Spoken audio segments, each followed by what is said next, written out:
In this video on the structural hierarchy of proteins, we will be dealing with the secondary structure of the protein molecule.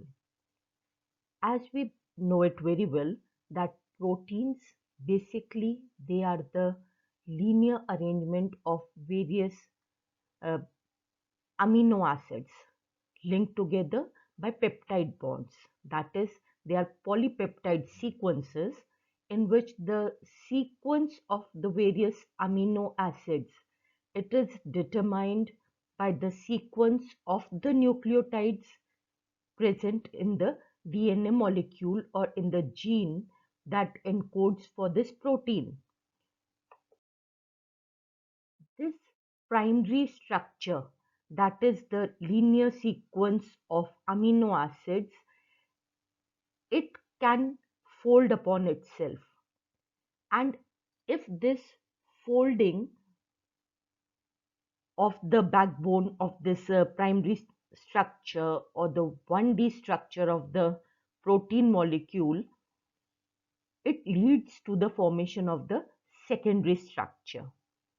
Now, this folding is possible because the carbon atom of each amino acid it can twist about its various angles that we will be dealing with in another video regarding the Ramachandran plot.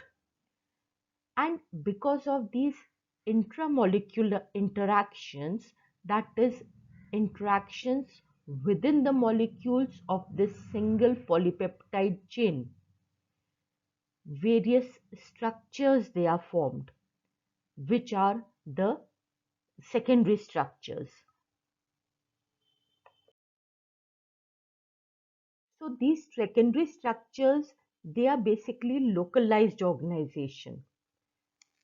That is, the entire polypeptide sequence that is encoded by a gene.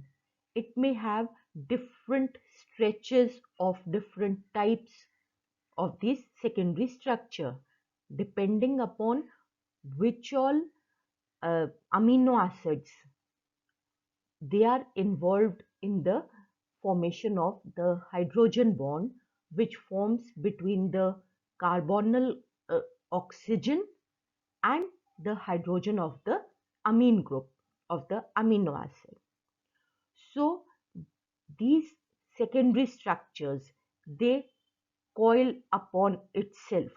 The primary structure, the primary chain, polypeptide chain, it coils upon itself to form the secondary structure. If this coiling is a random coil, then it leads to the formation of the random coil structure. However, most of the protein, it consists of two basic secondary structures in which there's a specific sequence, there's a specific pattern of the various hydrogen bonds they are formed. And these two structures, they are the alpha helix structure, which is a spiral rod-like structure, and a planar structure, the beta sheet structure. And this beta sheet is made up of more than two beta strands. Other type of secondary structures that we come across in any protein molecule, they may be the turns, the loops, the hairpins, or the flexible linkers. And one thing again we may revise, and that is that the function of a particular protein is because of the final structure that it assumes, and that structure that it assumes, it is a combination of all these various secondary structures of one or more polypeptide sequence, that is the tertiary structure that we will be dealing with in another video. So here we are going to understand the secondary protein or the two-dimensional structure of a protein. In one-dimensional structure, that is the primary structure, we know it is a polypeptide sequence having two ends, the amino end and the carbonyl end.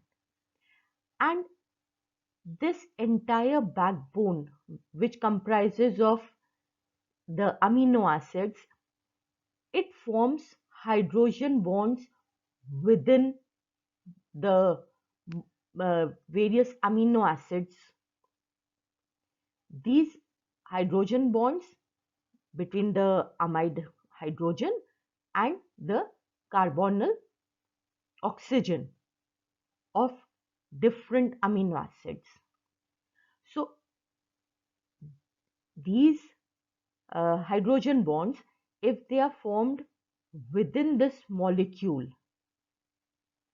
it leads to the formation of alpha helix, because here it is very specific that which amino acid will form the hydrogen bond with the amino acid situated after a specific length of the stretch of this polypeptide chain.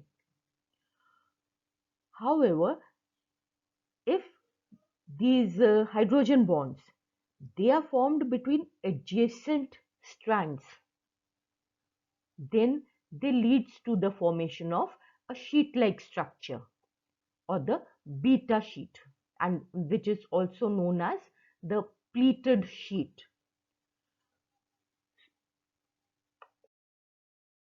So first we will be dealing about the alpha helix. Now this alpha helix, it is a helical structure, and this helical structure is produced because the carbonyl oxygen of an amino acid, it forms the hydrogen bond with amino acid that is present 4 residues away from it. Now see, this number is specific. That is the first amino acid, it will form the hydrogen bond with the 5th amino acid, and this 5th will form the hydrogen bond with the 9th. So ultimately this leads to the formation of this specific this helical structure. Another thing is that this helical structure, because of this uniform arrangement, it has got polarity, because each amino acid, it forms hydrogen bond towards the carbonyl end. So this is the amine end, this is the carbonyl end, and this alpha helix will have a specific polarity. Now each turn of this helix, it has got 3.6 amino acids, because each amino acid, it moves about 1.5 angstrom along its axis, along the axis of this helix. So the distance between two turns, that is the pitch of this helix, which forms the one complete 360-degree turn, that is, the distance is 5.4 angstrom. And in this manner, there are approximately 11 amino acid residues per helix, per helical turn of this alpha helix. Now, these specific dimensions of this alpha helix, they have to be remembered, because they help in solving the numerical problems related to the structure of proteins. Because if we know the number of nucleotides present in a given polypeptide chain, a polypeptide segment or chain, we can say how many helixes are there, or we may calculate the total length of the alpha helix that is produced by the given number of nucleotides. So Another key feature of this alpha helix of this secondary structure of protein is that although both right-handed and left-handed helix, they are permitted. That is, theoretically they are permitted. But the right-handed helix, it is more stabilized, it is more preferred. This is because the amino acids which make up this uh, polypeptide sequence, they are mostly the L amino acids. So the preferred structure is the right-handed helix.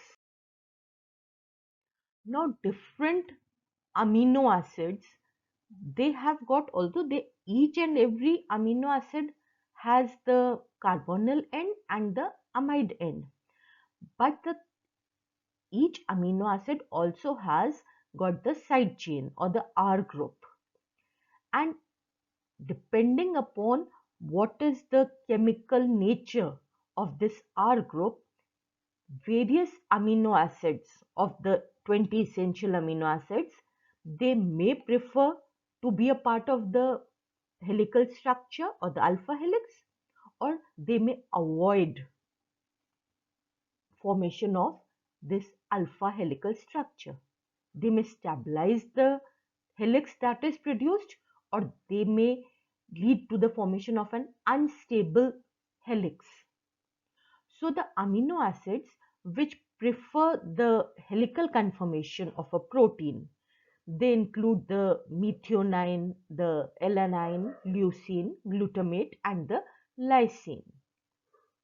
Now, there are certain amino acids which are not at all present in the alpha helix structure. They are the proline and the glycine. Glycine, because it is very small and conformationally it is very flexible. It has the R group is just a hydrogen. So proline, it is too rigid. Both of these amino acids, they are the two extremes.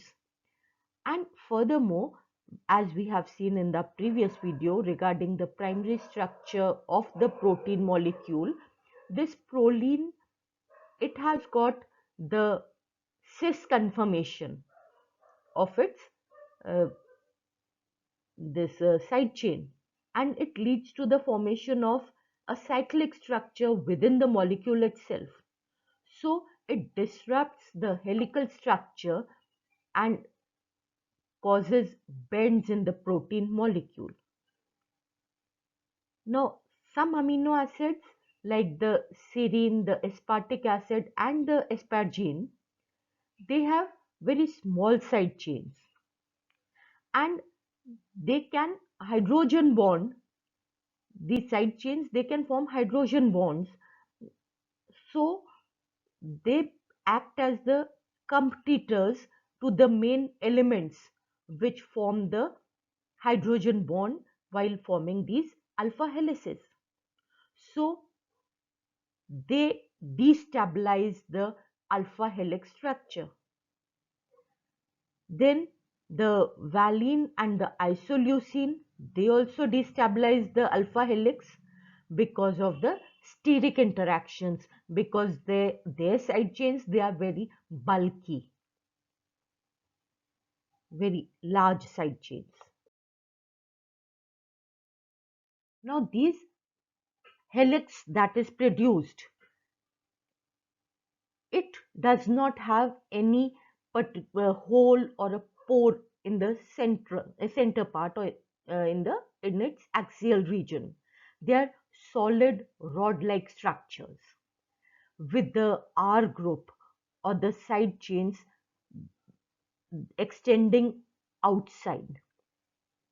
And depending upon the nature of these R or the side chains, these alpha helices, they may be hydrophilic if the external surface is lined with the polar side chains, or they may be hydrophobic if the aromatic or aliphatic side chains they are there, or there are certain molecules which may be amphipathic. Amphipathic means that a part means half of the chain it is hydrophilic while the other half is hydrophobic, because the sequence of amino acid in the primary structure of this polypeptide stretch,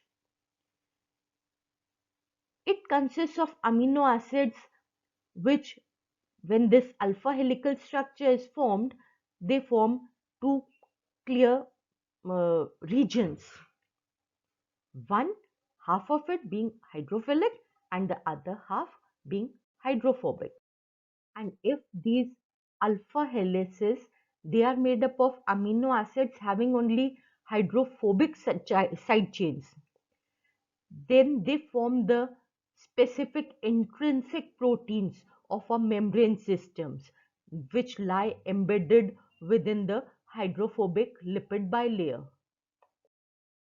Now, the second type of secondary structure that is of common occurrence in the protein molecule is the beta sheet. Beta sheet, which is a planar structure, it is produced when hydrogen bond they are formed between adjacent strands of nucleotide polypeptide sequences, that is the beta strands. So these beta strands, they are basically 5 to 8 residues long, and they form hydrogen bonds with each other. This hydrogen bonding between the backbone atoms of these adjacent beta strands,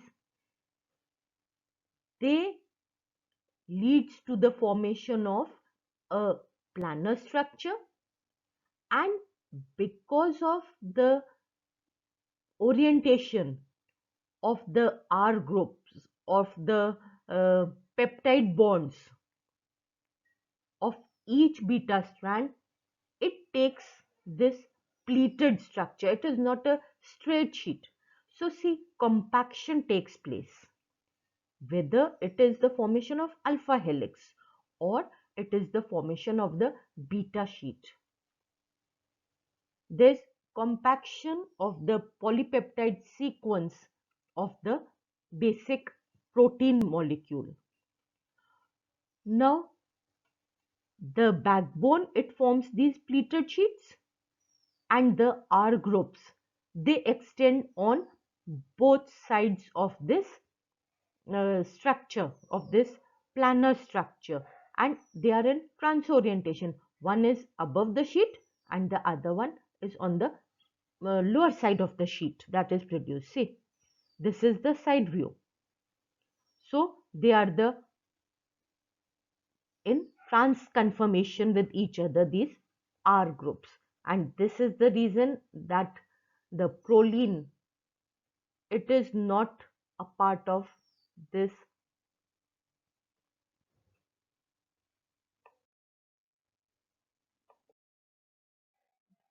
Now these beta strands, they also have polarity, because each strand, it has got the carbonyl end and the amide end.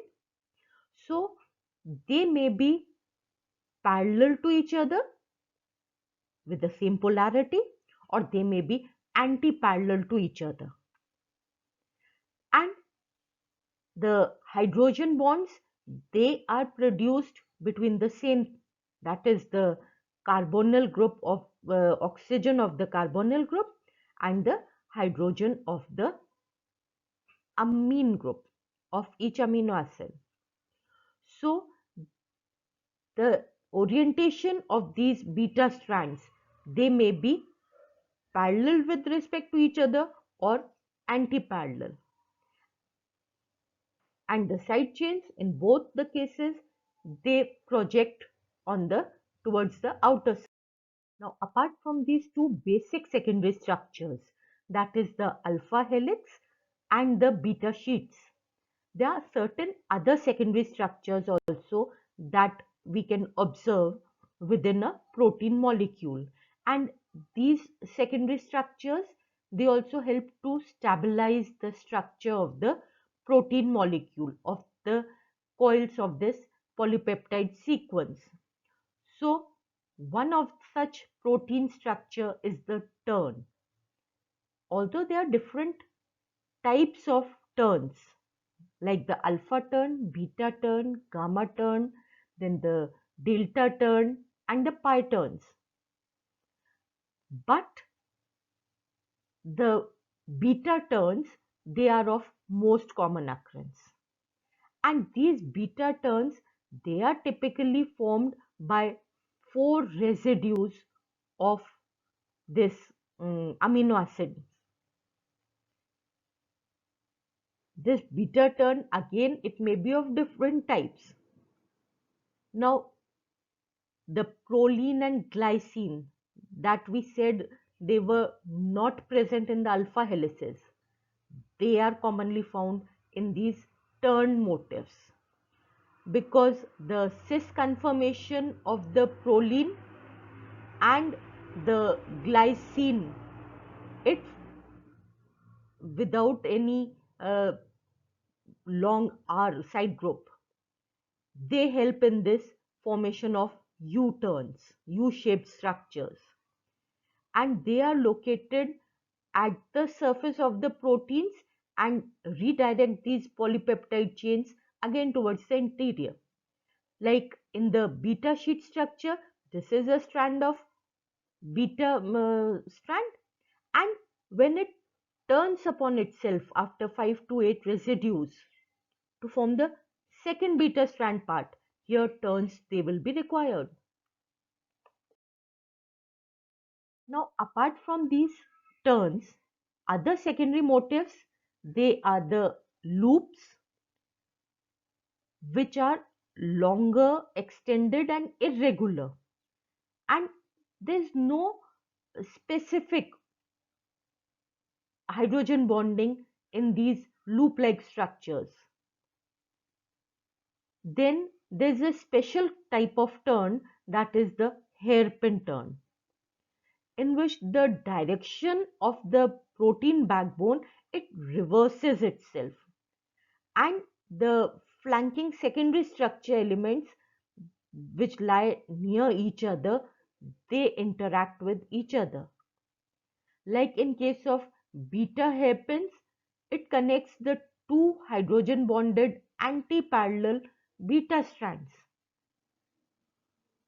So such type of turns, they are also present in the form of flexible linkers.